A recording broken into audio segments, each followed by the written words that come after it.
love and just the brotherhood. And we are so honored as an Army couple to be here. And thank you for letting us share our story.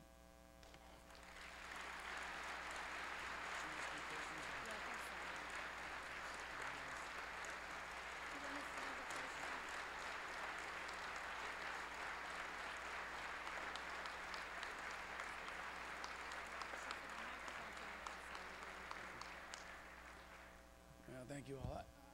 We do have a few minutes to take questions, and they ask us if we take questions, and we'll be glad to do that. There are a couple of mics. Please have a seat. There are a couple of mics, I think, on the sides of the room somewhere. They said I can't see them from here. But if you do have any questions, you can tell we kind of throw ourselves out there. We're pretty open, so we've kind of been taken down about as low as you can get. So, any questions you got? I had a friend who committed suicide, and I did not know until she called me the night before she killed herself. And when I found out, I was very, very angry. And I was angry at her. I was angry at her for not asking me for help. Because I knew her very well. I mean, this is a kid I practically helped grow up. And can you talk about the friends of your son who committed suicide, so that people know that it's beyond the family? Okay. Okay. Can you not hear me? All right. This is on. Right. Let me just real quickly say this. I had a friend who committed suicide, and when she died, I was very, very angry at her. I was angry at her because she never called me, and she used to call, and we used to talk for 4 or 5 hours, okay? She was bipolar, but she was very, very bright, smart as hell, just a wonderful person, and struggled with the bipolar condition, was on medication. But at a certain point in time, she decided she couldn't handle it anymore, and so she took her life. And because I thought so much of her, and she was a young kid to me, I was very angry that she lost her life to suicide. And I wanted the Grahams to talk about the friends of your son and how they felt and what they asked you.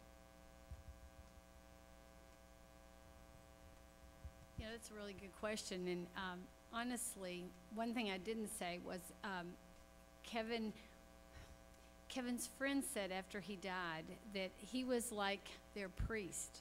He was the one they had gone to share their problems with. A lot of people with depression wear a mask. He had told us things like, he'd said to me, "Mom, did you know depression is an illness, not just a feeling? I think guys are just supposed to suck it up." He'd said that. I'm sure y'all have heard that before. He said, I'd be a quitter. When his dad said he'd pay back his scholarship, he said, "Yeah, Dad, I'd be a quitter." So we had insight. His friends didn't have a clue.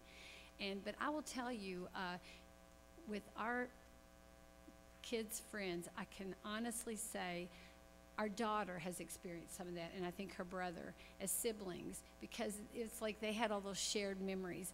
But Kevin was so tender-hearted and so other-focused that, a lot of people will say suicide, that's the most selfish thing, but often when you know the person, they're in so much psychological pain, and there was so much love that I don't think, it's very normal, and who knows what's normal when you've lost somebody, but our kids' friends said that Kevin, what they couldn't get is that his pain must have been so great that he didn't tell them. They would have been there for him. The colonel that was the RTC, what do you call that, RTC? Professor of military, he said Kevin would have been the last one. So I think and I see it in survivors all the time with our kids' friends, they felt more like they'd let him down, like there was just such sadness. But I think, with our daughter Melanie, like even right now with the wedding, she's like, Kevin should be here, Jeffrey should be here.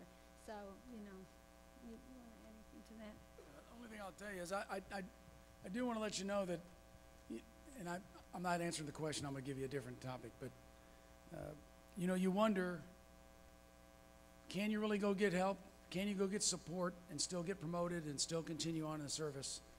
And the Army's got a video that we recently put out to show just that. And I'll tell you a quick story of a young soldier in Iraq. They'd gone through the suicide prevention training, the new kind, not the old briefings where everybody fell asleep, but the new kind of training. And they were in Iraq, sitting in their room, and the battle buddy sitting there heard his friend saying things, and he thought, something's not right here. He was worried about his friend. So when the guy goes out of the room, the battle buddy takes the firing pin out of his rifle. Guy comes back, they talk a little bit, then they go their separate ways for a while. Soldier's sitting in his room, and the guy comes back that he was worried about. He said, "Hey, you been screwing with my weapon?" And he goes, "Why?" He said, "I just tried to kill myself and my rifle wouldn't fire." Well, this guy had taken the firing pin out because he knew the warning signs and he was worried about his buddy. Well, that young soldier that tried to die by suicide has since gone and gotten help. He's gotten care. He's now a sergeant in the Army. He's back in Iraq. He competed for Soldier of the Year at Fort Polk, Louisiana, and came in second. So I'm here to tell you, we're turning the corner. You're a part of that. We've got to keep going. Leaders, you've got to be part of the solution, not the problem. Help. It's okay to get help. If your soldier wants to go see the chaplain, you never blink. If your soldier wants to go see the personnel guys, you never blink. If a soldier needs to go get help physically, you never blink. We've got to let them go get help. We got to take them to get care, because there is help. There is help, and you can continue to move forward. And I know the Marine Corps is doing great work in that same area. So I don't know why I got wild on that a little bit. I am firmly a believer of it. We had kids that came up to us and said, "We never knew Kevin had anything wrong." 30 days before my son died, we went to Kentucky to see his older brother graduate from college and be commissioned in the Army. And I grabbed Kevin. I said, "I've never seen you look better, Kevin. What are you doing?" He said, "Dad, I'm running twice a day. I'm working out. I'm lifting." He said, "I'm feeling good." 30 days before he died by suicide. We didn't know anything about it. And what we learned later was, when you run and work out, it increases your serotonin level. And serotonin levels are part of depression. So Kevin literally was running for his life. And we didn't even know it. So I ask you to please take the information that you know and help save a life. Help a friend or a buddy save a life. Anybody else? Questions?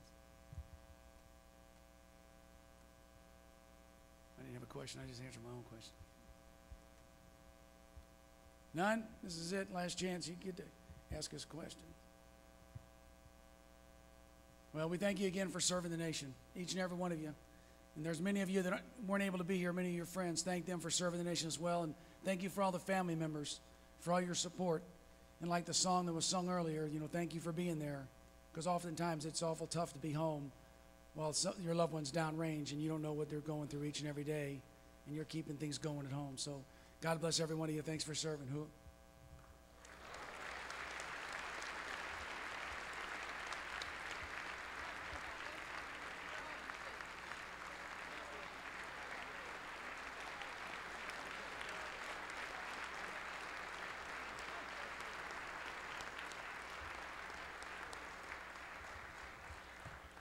Thank you very much. I told you today was going to be different, and that, you may have talked about suicide, and you may have talked about alcohol, and you may have talked about domestic violence and some of your briefings, but not like this.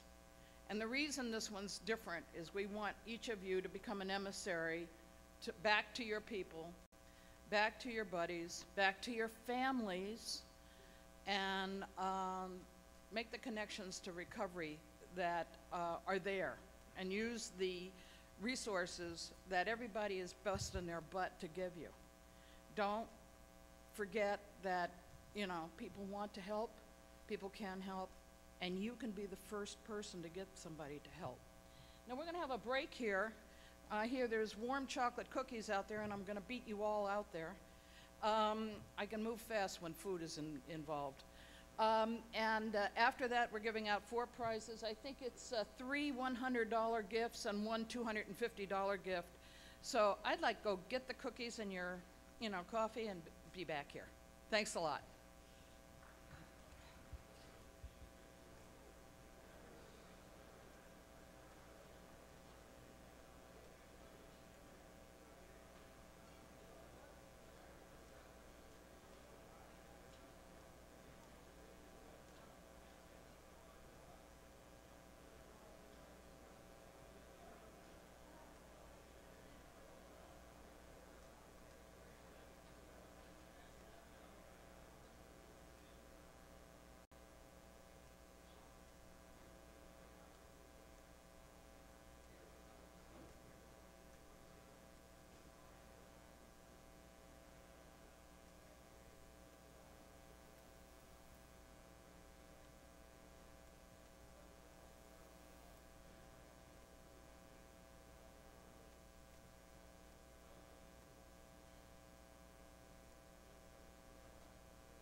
been a friend of mine for going on 20 years. We've seen the best in times and the worst bar fights fueled by women, booze, and beer. Lately things don't seem the same since he's been back from the war. He said, I tell you, my friend, I'm scared to death. I don't know me anymore. I feel like I'm one step from the last